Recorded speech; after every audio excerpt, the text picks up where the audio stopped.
నమస్తే అండి.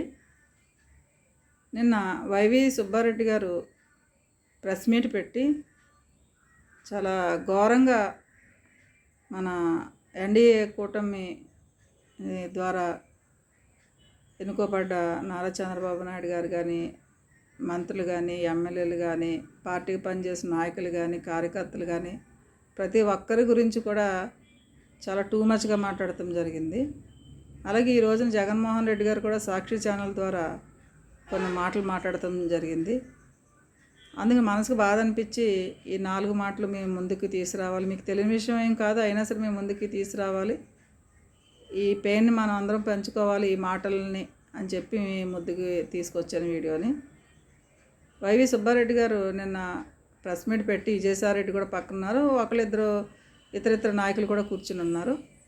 అందులో భాగంగా వైవి సుబ్బారెడ్డి గారు జూన్ 4 నుంచి నిన్నటి రోజు వరకు కూడా టీడీపీ చాలా అకృత్యాలు చేస్తుంది, ప్రభుత్వ ఆస్తులు ధ్వంసం చేస్తుందని, పోలీసులు చోద్యం చూస్తున్నారని, చంద్రబాబు నాయుడు గారు 2014 నుంచి 2019 వరకు కూడా ఇదే ధోరణి వ్యవహరించారని, ఇప్పుడు మళ్ళీ అదే ధోరణి వ్యవహరించి కార్యకర్తలు రెచ్చగొట్టి అల్లలు సృష్టిస్తున్నారని, ఇవన్నిటికీ పోలీసులు పట్టించుకోకుండా ఉన్నారు.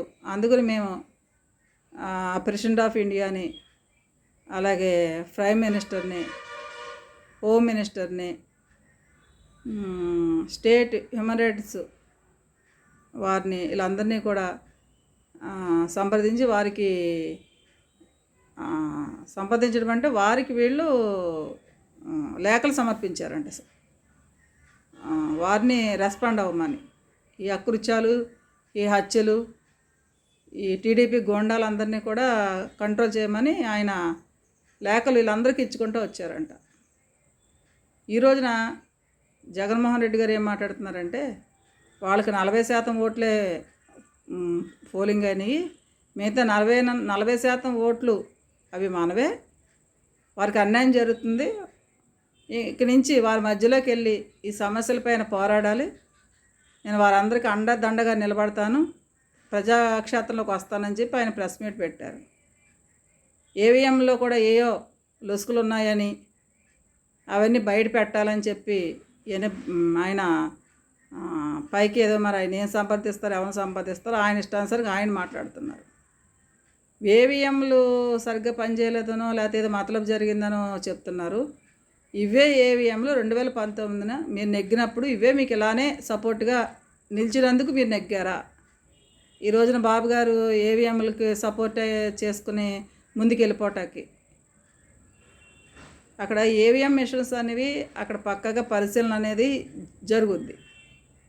ఏమాత్రం తప్పులున్నా ఎలక్షన్ కమిటీ వారు ఏమీ సోద్యం చూడరు, వారు ఎవరికి కూడా అతీతులు కాదు, న్యాయానికి మాత్రమే చట్టానికి మాత్రమే అతీతులు, కానీ న్యాయబద్ధంగా ఉండే విధంగానే వారు ఎన్నికలు నిర్వహణ జరిగింది. 2-3 చనిపోయారని చెప్పి వైవి సుబ్బారెడ్డి గారు నేను మాట్లాడుతుంటే 2-3 చనిపోయారు, అల్లర్లు ఎక్కువ చేస్తున్నారు, టీడీపీ మోకని చెప్తున్నారు, రౌడీలు గోండాలు, మోకని కూడా చెప్పట్లేదు, గోండాలు రౌడీలు గుంటూరు, నరసరావుపేటలో, ఏలూరులో, పశ్చిమ గోదావరి జిల్లా ఏలూరులో కూడా గట్టిగా అల్లర్లు జరుగుతున్నాయని ఇష్టానుసారంగా కూడా వాళ్ళు మాట్లాడటం జరుగుతుంది. ఈ అల్లర్లు జరుగుతున్నాయి, ఇవన్నీ మేము కేంద్రం దృష్టికి తీసుకెళ్ళాము, తర్వాత స్టేట్ హ్యూమన్ కమిషన్కి అప్రోచ్ అయ్యాము, వాళ్ళందరికీ వెళ్ళి మేము లెటర్లు పెట్టాము, వాళ్ళు స్పందించకపోతే మేము కార్యకర్తలను కాపాడుకునే బాధ్యత మాదే కాబట్టి మేము జనాల్లోకి వస్తామని చెప్తున్నారు.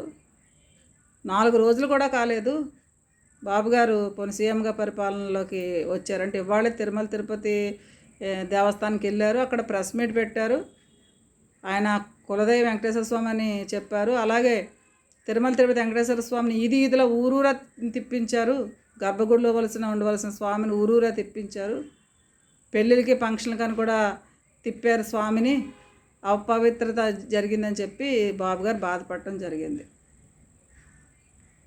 అలాగే బాబాయ్ గొట్లపోటు బాబు గారు చేయలేదు, కళ్యాణ్ గారు చేయలేదు, అక్క చెల్లి సపోర్ట్ లేకుండా, తల్లి సపోర్ట్ లేకుండా ఉండేది మీరు, బాబు గారు కాదు, పవన్ కళ్యాణ్ గారు కాదు.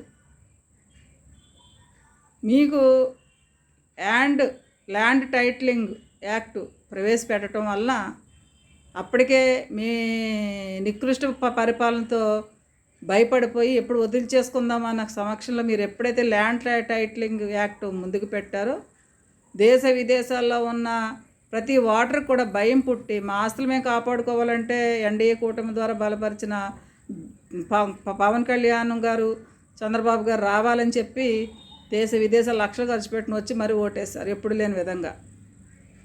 అలాగే మీ పథకాలు, సంక్షేమం లేదు, అభివృద్ధి లేదు, అప్పులు, ఇవి మీ మీ పరిపాలన విసిగి వేసారిపోతే వేవిఎంఎల్ని పట్టుకుని తిట్టడం, లేకపోతే ఎన్డీఏ కూటమి ఏదో మోసం చేసిందని మాట్లాడటం. అంటే 2029లో మీరు మళ్ళా సీఎంగా ఎన్నుకోబడతారని మీరు అనుకుంటున్నారేమో. అది జరగని పని. ఇది ప్రజా తీర్పు, ఇది ప్రజలు ఇచ్చిన తీర్పు. ప్రజలు ఒక్కసారి అవకాశం ఇచ్చారు, ఒక్కసారి అవకాశం ఇచ్చారు. జీవితానికి సరిపడా నిరాశను మీరు చూపించేశారు జనాలకి.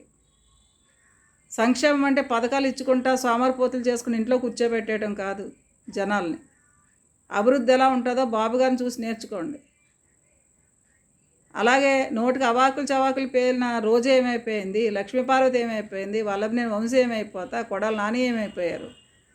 మేమేదో మోసం చేసేస్తాం టీడీపీ కూటమి ఎన్డీఏ కూటమి అని చెప్పి ఇష్టానుసారంగా మాట్లాడే ముందు నోరు అదుపులో పొదుపులో పెట్టుకుని మాట్లాడండి. బాబుగారి పరిపాలన, బాబుగారిని రౌడీ పరిపాలన అని చెప్పి అంటే మీరు అంతటికీ అర్హులు కాదు. బాబుగారికి ఎలాంటి నేర చరిత్ర లేదు. ఆయన బాబాయ్ నేను గొడ్డలతో లేపేలేదు. అలాగే ఆయన తోబుట్టులు లేనప్పుడు కూడా అక్క చెల్లెమ్మలు అందరూ కూడా ఆయన తోబుట్టులు అనుకుని మేము అందరం అనుకుంటున్నాం ఆయన మా అన్నని అనుకుంటున్నాం. అలాంటి అన్న మీద నిందలు వేస్తే మేము ఎవరం కూడా సహించేది లేదు. కాబట్టి నోరు అదుపులో పొదుపులో పెట్టుకోండి. మీరు సీఎం కాకపోవటానికి, మీ గవర్నమెంట్ సీఎం కాకపోవటానికి మీరే కారకులు, వేరెవరూ కారకులు కాదు ఇందులో. అంతేగాని మేము రౌడీలు గోండాలని మాట్లాడటమే కాదు, ప్రభుత్వ ఆస్తులు ధ్వంసం చేసేసారని మాట్లాడుతూ ఉన్నారు, విశ్వవిద్యాలయం నాశనం చేసేసారని మాట్లాడుతున్నారు. ఎన్టీఆర్ పేరు తీసేసింది ఎవరు? మీరు కాదు. ప్రభుత్వ ఆస్తులు పార్టీ ఆఫీసులని పాడు చేసింది టీడీపీ పార్టీ ఆఫీసులని మీరు పాడు చేసింది మీరు. ప్రభుత్వ ఆస్తులను పాడు చేసింది మీరు.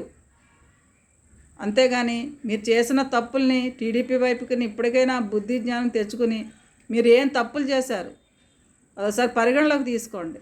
ప్రజలు ఎందుకు ఇంత దారుణంగా మిమ్మల్ని వెనక్కి తోలేశారు? వైసీపీలో ఉన్న వాళ్ళే టీడీపీకి జనసేనకి ఓట్లు ఎందుకు వేశారు? అది మీరు ఆత్మపరిశీలన చేసుకోండి. సభలకి మీటింగులకు అధికంగా వచ్చిన జనాభా ఓట్లు వేయలేదంటే దానికి కారణం మీరు తీసుకొచ్చిన జనాభా 500కు కూల్ డబ్బులు తీసుకొచ్చి బిర్యానీలు పెట్టి మందు పోస్తూ వచ్చిన జనాల్ని, కూలీలుగా తెచ్చుకున్న జనాల్ని వాళ్ళందరూ ఓటర్లుగా మార్చుకోవాలంటే అది మీ భ్రమే. డబ్బుతో మనుషుల్ని కొనలేరు. మీరు డబ్బుతో జనాల్ని కొందాం, ఓట్లను కొందాం అనుకున్నారు. కానీ జనాలు కంటూ వాళ్ళదంటూ ఒకటి డిసైడ్ అయిపోయింది. వారు వన్ సైడ్ అన్నట్టుగా వాళ్ళదంతా మా ప్రజాక్షేత్రం అంతా ఒకటే. రాష్ట్రం బాగుపడాలి, హిందుత్వం రావాలి అని కోరుకున్నారు. సంక్షేమం కావాలి, అభివృద్ధులు కావాలి, ఇది కోరుకున్నారు. అంతేగాని మీ హత్య రాజకీయాలు, గూండా రాజకీయాలు మాకు వద్దని చెప్పి జనాలు తీర్పిచ్చారు. పోలీసులు సోద్యం చూస్తున్నారని సుబ్బారెడ్డి గారు మాట్లాడుతున్నారు, కేసులు తీసుకుంటలేదని మాట్లాడుతున్నారు. ఇవి మీ మాటలు, ఇవి మాకు సంబంధించినవి కాదు. మా టీడీపీ జనసేన వాళ్ళని పోలీసులతో మీటింగులని పెట్టుకోవాలన్నా, ఏదన్నా ఒక ప్రాబ్లం ముందుకు చెప్పుకోవాలన్నా పోలీసు ప్రహరా పెట్టి పోలీసులు మాత్రమే ముందుకు దించి పోలీసులతో 5 సంవత్సరాల పరిపాలన చేసింది మీరు. అలాంటి పోలీసులు మీ మాట వినట్లేదంటే మీరు ఆత్మపరిశీలన చేసుకోండి. మీరు ఎంత ట్రబుల్ పెడుతున్నారు ఈ జనాలను 5 ఏళ్లలో. పోలీసులకు ఎన్ని ఇబ్బందులు జరిగినాయో ఇంక వాళ్ళు కూడా మాకు విముక్తి వచ్చింది అనుకుంటున్నారు. గవర్నమెంట్ టీచర్స్కి సాలరీ ఎక్కడ కరెక్ట్గా వేశారు, ప్రభుత్వ అధికారులకి ఎక్కడ వేస్తారు, డిపార్ట్మెంట్కి ఎక్కడ సాలరీస్ వేశారు, ఇంకా ఎన్ని లక్షల కోట్ల అప్పులు ఇంకా బయటికి బాబుగారు తీసుకొస్తే మీరు చేసిన అప్పు తాలూకా చూసి ఇంకా జనాలు ఇంకా స్టన్ అయిపోయి మూర్చిపోవాలి మేము అందరం కలిపి. కాబట్టి మీరు ప్రజాక్షేత్రంలోకి వచ్చి మళ్ళా మీరు జనాల్లోకి వెళ్తే మిమ్మల్ని ఆల్రెడీ వారు వన్ సైడ్ డిసైడ్ చేసి పక్కన పడేశారు. మీరు వచ్చి ఎంత అరిచినా చెవిటివాడి ముందు శంఖం ఊదినట్టే. Thank you so much. TDP, Janasena, NDA కూటమి అభ్యర్థులందరికీ, నాయకులందరికీ కూడా మన పార్టీ కోసం గవర్నమెంట్ రావాలని చెప్పి కష్టపడిన ప్రతి ఒక్కరికి, మన వారందరికీ, ఎన్డీఏ కూటమిలో కష్టపడి హార్డ్ వర్క్ చేసిన వారందరికీ కూడా నా నమస్కారాలు. Thank you so much.